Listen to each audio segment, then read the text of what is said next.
Islam sentiasa memberikan kepada kita satu peluang untuk mendapatkan pahala melalui sesuatu benda yang kita buat selagi mana tidak ada dalil larangan haram mengerjakannya.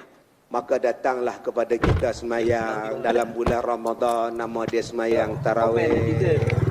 Ada yang buat 8, ada yang buat 10, ada yang buat 20, ada yang buat 60, ada yang buat 40. Terpulang lah.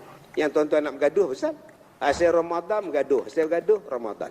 Pukul 10 tak sembahyang lagi tarawih. Bergaduh bila dengan imam. 8 lah imam. Apa pula 20 lah.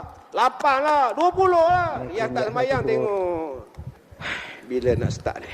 8, 20, 8. 8, 20, 8. 8, 8, 20. 2088. Besok dia tikam nombor tuan-tuan.